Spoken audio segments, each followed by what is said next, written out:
देखिए आपने हरमस बंद हुई थी, अब बाब मंदा भी बंद होगा। इजराइल हमला किया है इसराइल के ऊपर कि ये हौजीज जो हैं ये हिजबुल्लाह के साथ मिलकर ज़्यादा ख़तरनाक हो जाएंगे। इसराइल के लिए एक नई मुसीबत, मैंने आपसे कहा था ट्राइका जो है हमलावर होगा। एक तरफ हैफा पर हमला होता है कि यहूदियों से निपटने का बेहतरीन तरीका हमें हदीस मुबारक में मिलता है कि इनकी तजारत पर हमला कर दिया। उन्होंने कहा कोई इसराइली जहाज़ नहीं गुजरेगा। अब ये आपको भी पता है कि ये यूरोप तक जाने का एक रास्ता है। मुत्तहिदा अरब अमारात के झंडे लगाकर ये जहाज़ गुजरने महंगाई का एक ऐसा तूफ़ान होगा जिसका शायद इससे पहले दुनिया ने नज़ारा नहीं किया होगा। ईरान इसराइल जंग में यमनी हौसी भी कूद पड़े। यमनी हौसियों का इसराइल पर मिसाइल हमला और मिसाइल हमले के बाद हौसियों ने आबनाए बाबुल मंदब में यहूदी और उसके इत्तेहादियों के जहाज़ों के गुजरने पर पाबंदी आयद कर दी। क्या आबनाए बाबुल मंदब भी बंद होने वाली है? इस बारे में आमिर रज़ा से बात करते हैं। आमिर भाई, यमनी हौसी जंग में बाकायदा कूद पड़े हैं, उन्होंने इसराइल पर हमला भी किया है। उन्होंने कह दिया कि जी इसराइल से मुंसलिक जहाज़ और उसके इत्तेहादियों से जुड़े हुए जो जहाज़ हैं उनकी आमदोरफ्त आबनाए बाबुल मंदब पे बंद कर दी गई है। क्या आबनाए बाबुल मंदब मुकम्मल तौर पर बंद हो चुकी है और इससे क्या नुकसान होने वाला है? जी अदिल साहब, मैं आपसे बहुत अरसे पहले कह रहा हूँ कि अगर आप जंग शुरू होती है तो बाब मंदब भी बंद। देखिए आपने हरमस बंद हुई थी, अब बाब मंदब भी बंद होगा। पहले मरहले में बिल्कुल हौसियों ने ठीक किया। एक, उन्होंने मिसाइल हमला किया है इसराइल के ऊपर।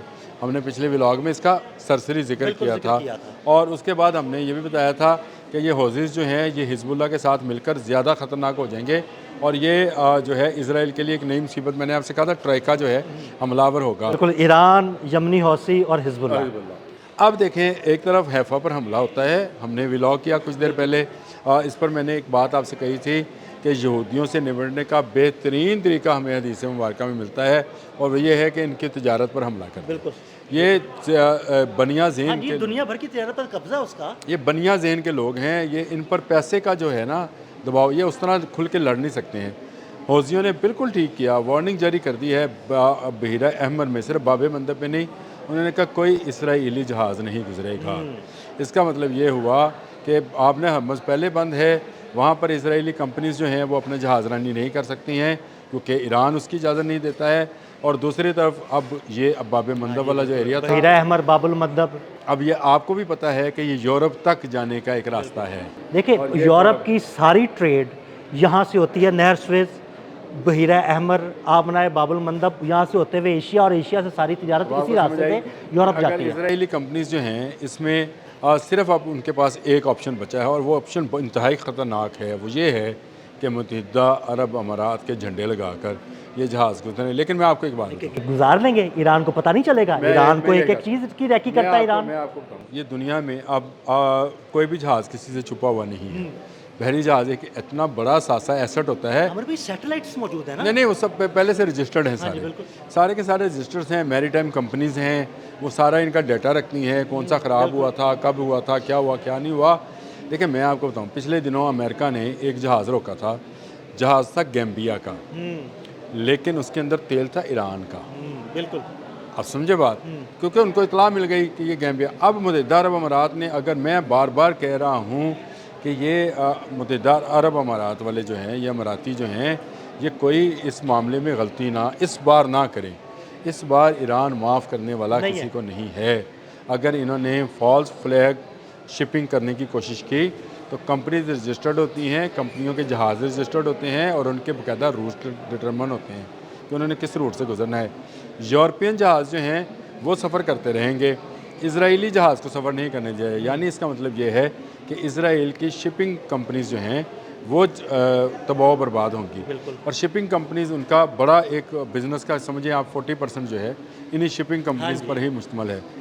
एक तरफ हैफा गया और दूसरी तरफ से हौजीज़ ने बाब मंदब भी इनके लिए बंद कर दिया। और हरमस तो पहले ही मैं अभी एक और चीज़ बताने लगा हूँ। ये एक तरह की इब्तदाई वार्निंग है। हौजीज़ पूरा बाब मंदब को टोटल बंद कर देंगे और फिर इस पर भी लोग टैक्स देकर गुजरा करेंगे। अच्छा, ये कुछ पिछले दिनों कुछ उन्होंने बात भी की थी कि जनाब हम बहुत ज़्यादा टैक्स भी ले सकते हैं। बाब मंदब से गुजरने का बाकी दुनिया भी टैक्स दिया करेगी कि आप यहाँ से हिफाजत के साथ गुजर जाएँ। देखें ईरान ने एक क्या मिसाल सेट कर दी है। एक तो उसने अमेरिका जैसे मुल्क को जो है नाको चने चबवा दिए और उसके दो बड़े बहरी बेड़े जो हैं नकारा कर दिए اور خود کو آپ نے ہرمز میں کوہ مبارک سے لے کے الفجیرہ تک جو ہے اس نے ایک نقشہ بنایا. ایسے ہی اب الفجیرہ سے آگے باب مندب کا علاقہ شروع ہو جاتا ہے, یہاں پر حوزیز آ جائیں گے. تو اس کا مطلب یہ ہے کہ تمام طرف سے ان ممالک کی جو کہ جن کا دار و مدار ہی یا انحصار ہی اس ٹریڈ پر ہے, جس میں اسرائیل بھی شامل ہے, ان کا ناطقہ بند ہو جائے گا, ان کا آکسیجن جو ہے وہ ختم ہو جائے گی اور وہ آہستہ آہستہ تباہ ہونا. آپ نے صبح میرے ساتھ ایک بات کی تھی دبئی کے حوالے سے, تو میں نے آپ سے کہا تھا کہ دبئی کا ٹائٹینک ڈوب رہا ہے. بالکل ڈوب رہا ہے. اب یہ دبئی کا ٹائٹینک یہ باب مندب والی سائڈ پہ ڈوبے گا. یہ آپ نے ہرمز والی سائڈ پہ نہ بھی ڈوبے نہ بھی جائیں, یہ اس سائڈ پر جا کے ڈوبیں گے, کیونکہ ان کی بہت ساری کمپنیز کا بہت سارا کام جو تھا اس طرف سے چل رہا ہے. اسرائیل بھی کام کرتا تھا. اب بحیرہ احمر بند ہونے سے یورپ کے لیے بھی نقصان دہ ہے. آنے والے دنوں میں آپ دیکھیے گا ایک تو تیل کی پرائسز ہاں جی, وہ پہلے بھی بہت اوپر ہے, مزید اوپر چلے گی تو عامر بھائی دنیا بھر میں بڑی مہنگائی ہو جائے گی. میں آپ سے پہلے کہہ رہا ہوں, اور یورپ تو بالکل ہی تباہ ہوگا. اور یورپ اسی میں سمجھتا ہوں کہ تباہی کے اوپر, معاشی تباہی کے اوپر کوئی ایسا قدم اٹھائے گا جو اس پر روس اس کو جواب دے. دیکھیں رشیا کے سامنے آیا ہوا ہے Europe. Russian oil, Russian gas Europe کو ملتی تھی, وہ بند ہوئی ہے, انہوں نے لینے سے انکار کر دیا, وہ اس طرف سے گیس اور تیل دے رہے ہیں. لیکن اگر یہ خطہ بھی بند ہو جاتا ہے تو آئل پرائسز تو بہت اوپر چل جائیں گی, یورپ کے لیے تو موت بن جائے گی. اور دوسرا بحیرہ احمر کو استعمال کرتے ہیں سعودیز بھی. سعودیز تیل تو اس طرف سے سعودیز کے لیے بھی بڑا مشکل ہوتا ہے. یہ بڑا مشکل سب پوری دنیا کے لیے ایک مشکل ہوتی جا رہی ہے. میرا خیال ہے امریکہ کو اس موقع پر سرنڈر تو نہیں میں کہوں گا, چلیں ویسے تو کرنا چاہیے سرنڈر, لیکن اسے لگام ڈالنی چاہیے اسرائیل کو. دیکھیں اسرائیل کو اگر اس نے نہ روکا تو اب ایران پوری طرح پلان کر چکا ہے. ایران کا ٹریکا 3 اطراف سے نہ صرف اسرائیل کو بلکہ اس کے تجارت کو روک چکا ہے. اب یہ تجارت اگر دنیا کی بھی رک گئی تو میں یہ سمجھتا ہوں مہنگائی کا ایک ایسا طوفان ہوگا جس کا شاید اس سے پہلے دنیا نے نظارہ نہیں کیا ہوگا.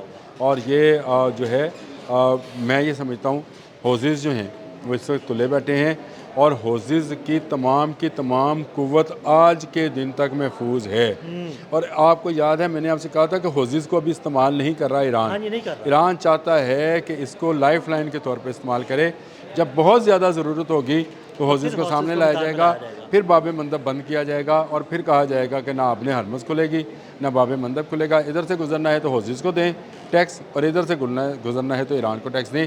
اور یہ موقع مجھے لگ رہا ہے, اسرائیل کی شپنگ کمپنیاں تو بند ہو گئیں, باقی ممالک کی کمپنیز بھی جو ہیں وہ ٹیکس دے کر ہی گزرا کریں. بہت شکریہ عامر بھائی. عامر بھائی نے بڑی تفصیل کے ساتھ اس سارے معاملے پر روشنی ڈالی کہ اگر باب المندب بھی بند ہو گئی تو دنیا بھر میں مہنگائی کا ایک بڑا طوفان آئے گا. عدیل احمد اور عامر رضا کو فالو کرتے رہیں. اب تک کے لیے اجازت دیجیے گا. اللہ حافظ.